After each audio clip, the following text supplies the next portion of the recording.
Have you ever bought something late at night and then woken up the next morning wondering why you did it? Maybe it was something on Instagram, Amazon, or something that you just didn't really need. In the moment, it felt automatic. But afterwards, you're sitting there thinking, why did I spend that money? If that's ever happened to you, you're not alone.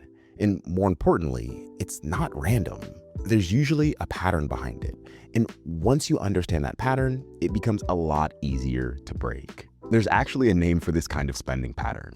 A lot of people call it doom spending. It's when you keep buying things even though you know it's probably not the best financial decision. But here's something important. Most doom spending isn't actually about money. It's about how you're feeling in the moment. And in this video, I want to walk you through 3 things that can help you interrupt that cycle. But the second one is the one that tends to create the biggest breakthrough for people. My name's Obi, and I've been studying personal finance for over a decade, and I've worked in the industry for years as well. And one thing that I've noticed, both in my own life and watching how other people spend, is that when you start looking at why the spending is happening, things start to make a lot more sense. The first step is learning to recognize the trigger. Doom spending almost always shows up in certain situations. For a lot of people, it happens late at night when they're tired after a stressful day at work, when they're bored and scrolling on their phone, or when they're feeling emotional, maybe lonely, sad, or overwhelmed. And in those moments, buying something can create a quick dopamine hit. For a few minutes, it feels good, but that feeling typically doesn't last very long. And one of the most helpful things that you can do is start paying attention to when the urge to spend shows up. Is it late at night, after work, when you're scrolling, when you're feeling down?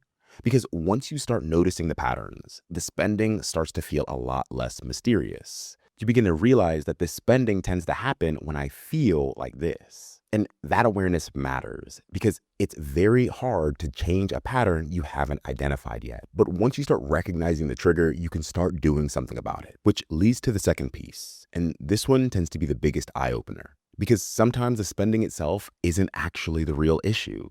It's often just a symptom of something deeper. When people talk about impulse spending, they often treat it like a discipline problem. But a lot of the time, it's actually an emotional response. In other words, we're trying to change how we feel, and spending becomes the shortcut. For example, there have been times in my own life when I noticed I was getting more irritable or just frustrated more than usual. A quick fix could be going to the gym to blow off some steam or just isolating myself for a bit. And those things can help, but when I really looked deeper, the real issue for me wasn't the stress. It was that I hadn't been getting enough sleep that week. I'd been staying up too late, running on very little rest, and it was affecting everything else. Once I fixed my sleep schedule, a lot of that frustration went away. Another example is when people are feeling down.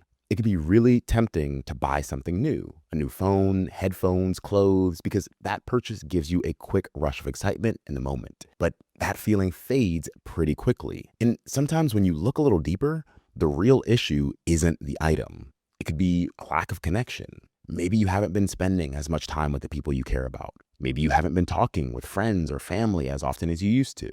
In that case, buying something isn't really solving the problem. Sometimes what actually helps is reconnecting with people, calling a friend, meeting someone for coffee, spending time with the people that you care about. The purchase was never the real solution. It was just the quickest one. And once you understand what's driving the spending, it becomes a lot easier to find better ways to meet that need. But even when you understand the triggers and underlying causes, there's still one more thing that helps a lot. Because sometimes in the moment, the urge to spend is still strong.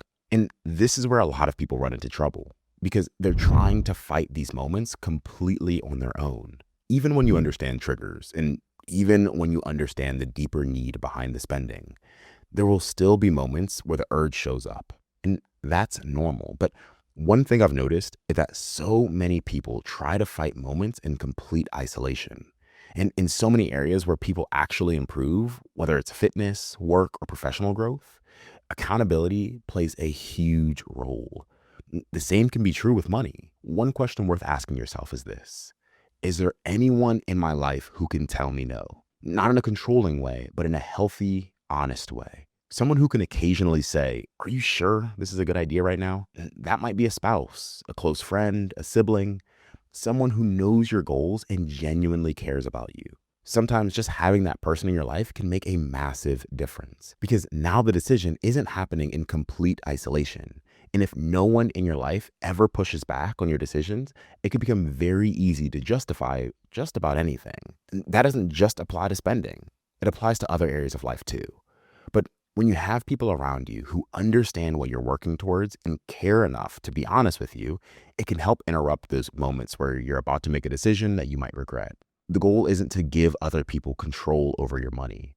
The goal is to make sure you're not trying to do all of this alone. Because when you're stuck in patterns like doom spending, having someone in your corner who understands your goals can make a real difference. Sometimes the right voice at the right moment is all it takes to help you pause and make a better decision. And if you enjoy thinking about money from this kind of angle, not just the numbers, but the habits behind how we spend, I share deeper insights like this in my newsletter.